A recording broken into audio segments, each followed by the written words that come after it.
Salut à toi mon ami, j'espère que tu vas bien. Je suis très content de vous retrouver dans cette toute nouvelle vidéo YouTube.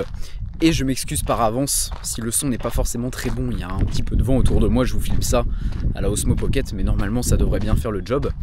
La vidéo d'aujourd'hui elle va être un peu particulière, on va pas parler de technique pure et dure. J'ai plutôt envie de vous faire part d'une pensée, d'une vision que j'ai du business dans l'audiovisuel maintenant et qui selon moi est extrêmement importante à comprendre. C'est tout simplement que tu dois littéralement t'en foutre de l'argent. Je vais t'expliquer pourquoi. Peut-être que si tu regardes cette vidéo, tu te dis oui, mais moi je veux aller chercher les 10K par mois, le classico. Je veux tout simplement avoir plus d'argent parce que mon lifestyle ne me convient pas actuellement, etc. Peut-être que toutes ces choses aujourd'hui ne te vont pas et donc que pour toi l'argent est une priorité, ce que je peux totalement comprendre parce que l'argent c'est le nerf de la guerre, c'est ce qui aujourd'hui va te faire vivre et c'est accessoirement un indicateur, les gens s'y fient beaucoup parce que c'est quand même très représentatif de si tu fais un bon mois dans ton activité ou un mauvais mois. Maintenant, pourquoi j'aime pas me fier à l'argent? Donc quand je parle de l'argent, je parle bien évidemment du CA encaissé, du CA collecté et pas du CA contracté. Parce que ça, faut bien comprendre la nuance. Contracté, c'est je signe un devis à 1000 €. Collecté, c'est je récupère ce mois-ci la compte de 500 € et je toucherai le solde de 500 € en juillet. Il faut bien faire la nuance des deux parce qu'il y a beaucoup de gens qui vont te dire que ils font, je sais pas, imaginons 10K par mois dans la vidéo, alors qu'en réalité, en net collecté tous les mois, ils font 4K parce que ils touchent les virements en plusieurs fois et ils toucheront le reste le mois prochain, etc. Donc il faut bien faire la nuance entre les deux. Ton chiffre d'affaires, ça va être ce que tu vas signer, mais ton net réel, même si j'aime pas parler en brut net, etc., je trouve que c'est un petit peu bullshit, ton réel net, donc ton CA encaissé, c'est ce qui va tomber sur le compte tous les mois. Littéralement. Maintenant, une fois que cette petite précision est faite, pourquoi est-ce que je n'aime pas forcément parler en chiffre d'affaires encaissé? Tout simplement pour plusieurs raisons.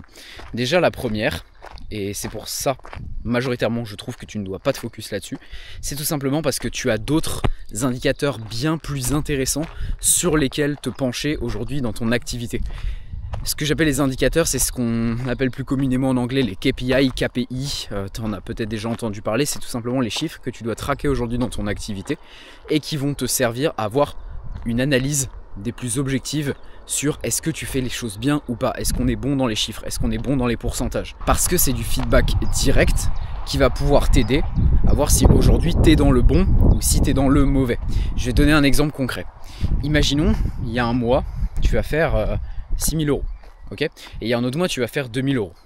Mais si sur ton mois, imaginons à 2 000 €, tu as signé plus de contrats, que tu as eu plus d'opportunités, plus d'appels de vente, que tu as envoyé plus de messages de prospection et qu'au final, tous les facteurs sont verts, mais que sur ton compte, tu n'as encaissé que 2 000 € parce que tout le reste va arriver sur les prochains mois et que c'est potentiellement des collaborations, voilà, aujourd'hui, qui ne sont pas forcément très hautes en termes de valeur monétaire, mais qui vont t'apporter beaucoup plus sur le long terme, comme par exemple un réseau ultra qualifié, une opportunité de fou, une énorme collaboration qui t'apportera beaucoup plus par la suite en termes de clients.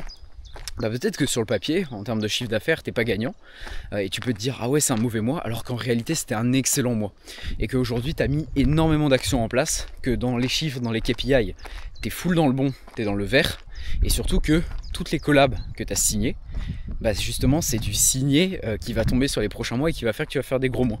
Alors qu'à l'inverse, tu pourrais faire un mois à 6K d'encaisser, mais tu aurais mis très peu d'actions en place, tu auras eu très peu d'appels, très peu d'opportunités et bizarrement, et c'est ce qui arrive beaucoup aux photographes et vidéastes, le mois d'après, c'est la rechute complète. Et c'est ce qui arrive à beaucoup. Donc déjà je pense que tu comprends un petit peu mieux ma vision que j'ai par rapport à ça et j'aimerais encore plus l'approfondir avec un autre point, c'est effectivement cette histoire de collaboration. Aujourd'hui, peut-être que il y a certains mois où tu vas avoir que 2 cas. Imaginons, genre tu as signé en nouveau contrat en plus de ceux que tu as déjà, uniquement 2 cas par exemple. Sur le papier tu pourrais te dire bon c'est moins bien qu'un mois à 4K, sauf que peut-être que ce mois à 4K que tu avais fait avant c'était uniquement de la prestation single, du one shot, donc c'est très bien parce que tu encaisses tout sur le moment, mais peut-être que c'était une prestation qui donnera pas forcément suite à d'autres collabs. Peut-être que c'était une prestation qui t'apporte pas plus de réseau que ça, qui t'est bien rémunéré sur le moment, mais ça s'arrête là et tu pourras pas signer ton client sur le long terme. Alors que peut-être qu'il y a d'autres mois, à l'inverse, où tu vas signer 2000 €, mais c'est 2000 € de MRR, donc c'est du revenu récurrent qui va tomber de ton côté. Donc c'est très intéressant parce que non seulement tu vas pouvoir produire régulièrement du contenu avec ce client, tu vas pouvoir lui faire un gros package. En plus de ça, il va t'ouvrir sur le long terme à des opportunités. Derrière, tu vas pouvoir avoir full résultat client régulier pour ta communication. Et en plus de ça, c'est un revenu récurrent, donc tu stabilises tes revenus, c'est sous contrat, etc. avec un engagement. Donc tu vois qu'au final, c'est peut-être un mois moins impressionnant sur le papier, mais qui est beaucoup plus intéressant sur le point de vue chiffre. Donc c'est ça que j'ai vraiment envie de peser dans le fait que tu ne dois pas uniquement te concentrer sur le monétaire. Bien sûr, c'est cool le monétaire. Ça permet beaucoup de choses, ça permet de voyager, ça permet d'avoir un meilleur lifestyle, ça permet de réinvestir dans du matériel, ça permet, je le dis très fréquemment, j'aime bien le mettre en avant, ça permet aussi surtout de réinvestir dans du skills, parce que on a tendance directement à penser à je veux un nouvel objectif, etc. quand on est photographe vidéaste, alors qu'en réalité il y a des investissements beaucoup plus intéressants très souvent, et là je sais que ça va faire grincer les dents, mais très souvent réinvestir dans un objectif un petit peu mieux, c'est souvent une sorte de petit caprice et de kiff plus personnel qu'un réel investissement financier dans le secteur de l'audiovisuel. Mais maintenant, voilà, il y a des fois où ça permet de réinvestir dans du vrai matériel où on a un besoin spécifique. Ça permet d'investir dans de la compétence, dans du skills, genre pour devenir meilleur en vente, pour améliorer ton étalonnage, ce genre de choses-là. Donc le monétaire, c'est important. Je ne vais pas dire le contraire. Mais maintenant, il faut apprendre à comprendre que ce n'est pas le seul facteur. Et surtout, deuxième point qui est très important, il faut arriver à comprendre également qu'il faut bien gérer ce monétaire, parce que la plupart des gens dans le secteur de l'audiovisuel, et je ne vous dis pas ça avec des paroles en l'air, je le vois, je le constate autour de moi, ils n'arrivent pas à bien gérer leurs finances.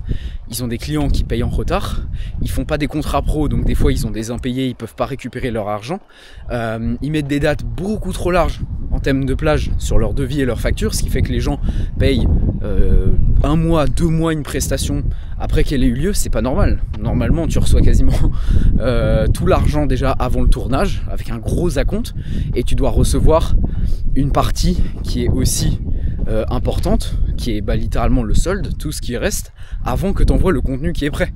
Ce qui fait que ton client a un intérêt à payer rapidement ta prestation. C'est pas normal que tu reçoives l'argent 2 mois après. Et quand bien même ces gens le reçoivent, en général ils le crament très rapidement, et ça pour le coup c'est vraiment dommage. Parce que derrière il y a une mauvaise gestion financière, il y a trop de frais qui sont engendrés, trop d'abonnements qui tournent, qui coûtent beaucoup trop cher par rapport à ce que ça devrait réellement. Enfin bref, l'entreprise, qui est très souvent une micro-entreprise chez les photographes et vidéastes, a beaucoup trop de frais par rapport à ce qu'elle produit réellement en termes de CA. Et ça c'est juste une question d'optimisation. Donc pour moi il y a vraiment ces 2 leviers. Le premier qui est vraiment bon, ok, je collecte correctement mon CA, je comprends que c'est pas la data à traquer, mais elle est importante.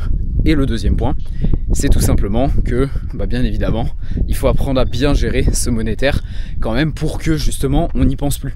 Parce que le problème, c'est que souvent quand on pense trop au monétaire, c'est qu'en réalité il y a un problème derrière et qu'on n'arrive pas à le gérer comme on le souhaite. Donc ça, il faut réussir à le comprendre aussi. Enfin bref, j'espère avoir pu changer un petit peu ta vision par rapport à ça, l'ami, et que tu comprennes vraiment l'intérêt que ça a et le fait que voilà, c'est pas une priorité.